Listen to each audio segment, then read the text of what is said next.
क्या भागवत कथा पाठ करने का अधिकार एक विशेष समुदाय, उच्च जातियों, ब्राह्मण या सभी जातियों का है?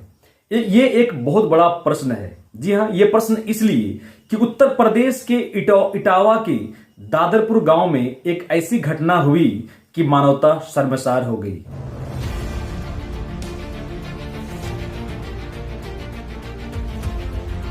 जी हाँ, वहां 3 यादव कथावाचक कथा पाठ कर रहे थे, भागवत कथा पाठ। उनके साथ ऐसी बदसलूकी की गई कि पूरी मानवता शर्मसार हो गई। और इन्हीं पर विस्तार से हम जानेंगे। आप तमाम मित्रों को मिथिलेश कुमार का प्यार भरा नमस्कार। अगर आप चैनल में नए हैं, चैनल को सब्सक्राइब जरूर करें। साथ ही कमेंट सेक्शन में कमेंट करके आप ये जरूर बताएं कि आपको ये कंटेंट कैसा लगा। जी हाँ, उत्तर प्रदेश के इटावा प्रांत के में एक गांव है, उसका नाम है दादरपुर। दादरपुर के लोग एक आयोजन करने के बारे में सोचते हैं। उनका सोच होता है कि गांव में एक भागवत कथा पाठ का आयोजन किया जाए, और इसके लिए उस गांव के ही जो 2 धार्मिक प्रवृत्ति के लोग थे, उनका एक का नाम था पाठक बाबा और दूसरे का नाम था पप्पू महाराज। दोनों को ये टेंडर दिया जाता है कि आप लोग कथावाचक को बुक करें और हमारे गांव में भागवत कथा पाठ का आयोजन कराएं। जी हाँ, उन्होंने ठीक वैसा ही किया। उसमें से जो एक पाठक बाबा थे, उन्होंने 3 कथावाचकों को, जिनका नाम है मुकुटमणि यादव, संतराम यादव और श्याम कठेरिया, इन तीनों को उन्होंने 2-3 जगह पर कथा पाठ करते हुए सुना था। पाठक बाबा को मुकुटमणि यादव का जो कथा पाठ था काफी पसंद आया था, और उन्होंने उनसे एक बार मुकुटमणि यादव से उनका नंबर लिया था और कहा था कि जब मुझे जरूरत पड़ेगी तो मैं आपको याद करूंगा। मुकुटमणि यादव ने भी आश्वस्त किया था कि आप मुझे पहले याद करेंगे तो मैं आपको समय दूंगा और मैं आपके गांव में कथा पाठ करने के लिए जरूर आऊंगा। जी हाँ, वो समय आ गया जब पाठक बाबा ने मुकुटमणि यादव को याद किया और इटावा के दादरपुर में कथा पाठ प्रारंभ हुआ। और वो प्रारंभ हुआ 21 जून को। 21 जून को जब कथा पाठ दादरपुर गांव में प्रारंभ होता है, भागवत कथा पाठ, दिन भर सब कुछ ठीक ठाक चलता है। गांव की महिलाएं आती हैं, बाबा जी को बकायदा दान दक्षिणा भी देती हैं, उनका पैर छूकर उनका आशीर्वाद लेती हैं। उनके बाद जब शाम का वक्त होता है तो एक सुगबुगाहट गूंज पड़ती है पब्लिक के बीच में से। कानाफूसी प्रारंभ हो जाती है कि क्या ये बाबा वाकई में ब्राह्मण है। इनके जो बोलने चलने का अंदाज है वो बिल्कुल ब्राह्मणों से मिलता नहीं है।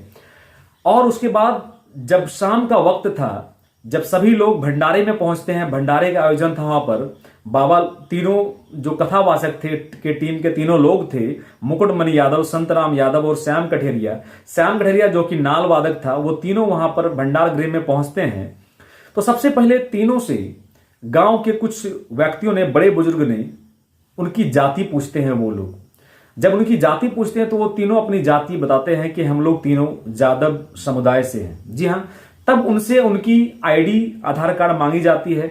तो उनमें से एक के पास, जो कि उनका जो मुख्य कथावाचक था, उनका नाम था मुकुटमणि यादव। मुकुटमणि यादव के पास अपना आईडी था, उन्हें अपना आईडी दिखाया, उनका नाम था मुकुटमणि यादव। दूसरा जो था वो संतराम सिंह यादव, उनका नाम था, और दूसरा श्याम कठेरिया। तीनों ने जब मुकुटमणि यादव ने अपना आईडी दिखाया तो सबसे पहले गांव के लोगों के द्वारा उनसे कहा गया कि क्या आपको नहीं पता ये गांव ब्राह्मणों का गांव है और यहां पर 103 घर हैं, वो सिर्फ ब्राह्मणों के हैं, फिर आपने यहां कथा पाठ करने की जरूरत कैसे की? जी हां, इतना कहना था कि सभी लोग वहां इकट्ठा हो गए। उसके बाद गांव के कुछ दबंग प्रवृत्ति के युवक वहां आ पहुंचे, जो खुद को समाज का ठेकेदार मान रहे थे और मानो पूरी गांव की जिम्मेदारी उन्हीं के ऊपर हो। वो लोग उनसे बदसलूकी करने का प्रयास करने लगते हैं। और उसके बाद सबसे पहले ये कहते हैं कि आपकी हिम्मत कैसे हुई, आप यादव होकर एक ब्राह्मण गांव में कथा पाठ करने की और एक ब्राह्मण महिला से अपना पैर छुआने की। तब जाकर उनसे मारपीट प्रारंभ हो जाती है, उनसे बदसलूकी प्रारंभ होती है, उससे मारपीट प्रारंभ हो जाती है, उनसे धक्का मुक्की की जाती है।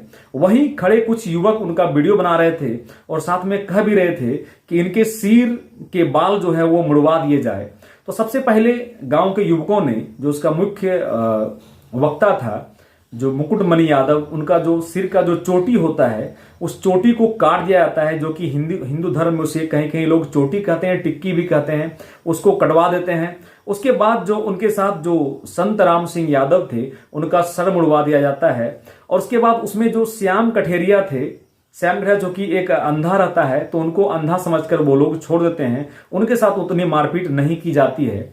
लेकिन मुकुटमणि यादव और संतराम सिंह यादव के साथ काफी बदसलूकी की जाती है। यहां तक कि जिन ब्राह्मण महिला ने उनके पैर छुए थे उस ब्राह्मण महिला को बुलाया जाता है और उनका जो वक्ता होता है मुकुटमणि यादव, उनसे कहा जाता है कि आप इनके पैर पकड़कर माफी मांगे, साथ ही इनके पैर में माफी नहीं मांगे, अपने नाक को इनके पैर में रगड़े। वो ऐसा ही करता है, उनके पैर में अपने नाक को रगड़ता है। अपनी जान बचाने के लिए कहा जाता है कि मरता क्या नहीं करता, उसके पैर में अपने नाक को रगड़ कर अपना जान बचाता है।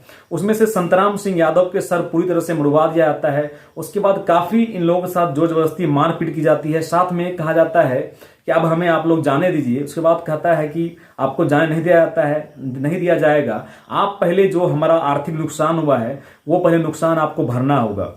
उन लोगों से 30,000 रुपये की डिमांड की जाती है। फाइनली उन लोगों ने अपने घर फोन करके 25,000 रुपया अपने घर से मंगवाते हैं अपनी जान बचाने के लिए, मुकुटमणि यादव, संतराम सिंह यादव, और तब जाकर उन्हें छोड़ा जाता है। और वो लोग जब उन लोगों से कहते हैं कि हमारा सामान दे दीजिए, हमारा जो इंस्ट्रूमेंट था, जो नाल, जो हारमोनियम होता है, कहता है कि वो हमें वापस करो, तो वो लोग कहते हैं कि आपको आपका सामान नहीं दिया जाता है, आपकी जान बख्श दी गई, यही आपके लिए काफी है। और वो लोग वहां से काफी बेइज्जत होकर लौट जाते हैं। जैसे ही ये कुछ युवक ये वीडियो बना रहे थे, ये वीडियो सोशल मीडिया पर डाला जाता है, फेसबुक में, यूट्यूब में। ये वीडियो इतना वायरल होता है कि 24 जून को ये वीडियो इतना वायरल हुआ कि सारे नेशनल टीवी और पूरे देश के तमाम सोशल मीडिया चैनलों, न्यूज चैनलों में ये न्यूज काफी वायरल हुआ। उसी वक्त लोगों ने ये महसूस किया कि काफी बुरा हुआ है तीनों कथावाचकों के साथ, और ऐसा हरगिज नहीं होना चाहिए था।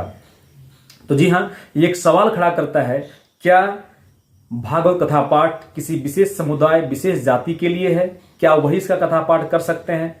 तो इसका जवाब मेरे हिसाब से ये है कि जिसके अंदर ज्ञान है, जो ज्ञानी व्यक्ति हैं, जो धर्म में, ज्ञान में निपुण है, जिसके अंदर भागवत कथा पाठ की सूझ है, जो उसको भली भांति समझता है, तो वो उसकी कथा पाठ बिल्कुल कर सकता है। जिसके अंदर ये संस्कार हैं वो उसकी कथा पाठ कर सकता है। ये विशेष जाति या विशेष समुदाय से नहीं है।